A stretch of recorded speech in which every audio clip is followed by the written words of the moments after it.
Welcome to కీటాక్స్. ఏడాది సంబరాల మీద సమావేశం పెట్టుకుని సాధించింది చెప్పడానికి బదులు, ప్రోగ్రెస్ రిపోర్ట్ చూపించడానికి బదులు ప్రత్యర్థుల మీద ఆరోపణలు, మక్కెలు ఎరగదీస్తామన్న ప్రకటనలు ఎందుకు వచ్చినాయి? ఏడాది కాలం తర్వాత కూడా కేవలం రాజకీయాలు మాట్లాడడము, ఆరోపణలు మాత్రమే చేయడం అనేది దేనికి సంకేతం? డీటెయిల్డ్ గా చూద్దాం. This is key talks for you.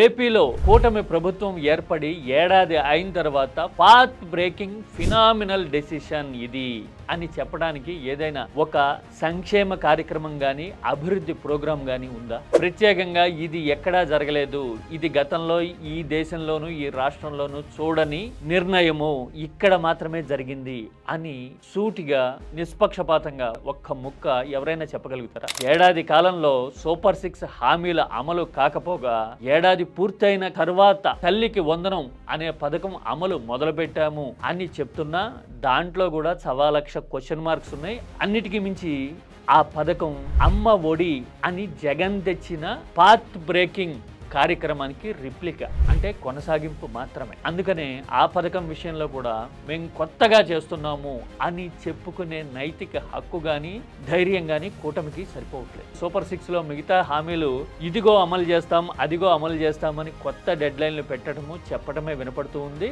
ఆ తర్వాత సంపద సృష్టి కోసం నిర్ణయాలు తీసుకుంటున్నాం అని ఎన్నికల ప్రచారం సమయంలో చెప్పినట్టుగానే ఇప్పటికీ హామీలు ఫ్యూచర్ టెన్స్లో, అంటే భవిష్యత్తులో చేస్తాము అనే అర్థంలో ప్రకటనలు చేయడం మాత్రమే కనపడుతూ ఉంది. ఒక రకంగా ఇప్పటి వరకు చేయలేదు అని చెప్పుకున్నట్టే కదా. బహుశా ఈ 12-13 నెలల్లో ఏమీ జరగకపోవడం వల్లనే నిరంతరం రాజకీయ ఆరోపణలు, ప్రతిపక్ష హోదా కూడా రాలేదు అని మనం ఓ పక్కన చెబుతూనే అదే పార్టీ మీద, అదే నాయకుడి మీద మనం పూర్తి సమయాన్ని కేటాయిస్తూ ఉన్నాం. అంటే జనం దృష్టి మళ్లించేందుకు, రాజకీయ ఎజెండాని డైవర్ట్ చేసేందుకు మొత్తం జగన్ మీదకి ఫోకస్ తీసుకెళ్తూ ఉన్నాం. నిరంతరం మన మీడియాలోనూ, మన ప్రకటనలోనూ, మన రోజువారీ కార్యకలాపాల్లోనే కాదు, ఆఖరికి మనం సంబరాలు పెట్టుకోవడానికి ఏర్పాటు చేసిన సమావేశంలో కూడా ఇదే కనపడింది, వినపడింది.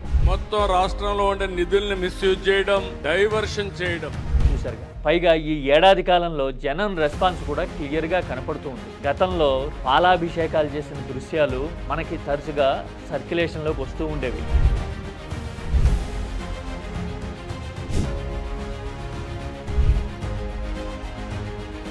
అంటే కొత్త పథకం తీసుకొచ్చారనో, కొత్త ప్రోగ్రాం చేశారనో, లేదంటే కనుక ఇంతకు ముందు జరగనిదేదో జరిగిందనో చెప్పడానికి ఇలాంటి కార్యక్రమాలు ఒక నిదర్శనంగా నిలిచాయి. ఈ ఏడాది కాలంలో అట్లాంటి ఘటన ఏదైనా ఒక్కటైనా జరిగిందా? పబ్లిక్ వైపు నుంచి అలాంటి రెస్పాన్స్ వచ్చిన సందర్భం కానీ, లేదంటే కూటమి నాయకులే చొరవ తీసుకుని అలాంటి ఈవెంట్ క్షేత్రస్థాయిలో ఏదైనా నిర్వహించడం కానీ చూసామా? లేదే. అంటే ప్రజలకే కాదు, గ్రౌండ్ లెవెల్లో ఉన్న కూటమి నాయకులకు కూడా వాస్తవాలు అర్థమయ్యాయి అని ఇలాంటి పరిణామాల గురించి కాస్త నిలకడగా, లోతుగా ఆలోచిస్తే అర్థమైపోతుంది. అంటే డైవర్షన్ తప్ప మరో ఎజెండా ఏది ఏపీలో అమలు కావడం లేదు అని ఈ 1 year ప్రోగ్రాం మరోసారి చెప్పినట్టుగా నాకైతే అర్థమైంది. This is కీటాక్స్.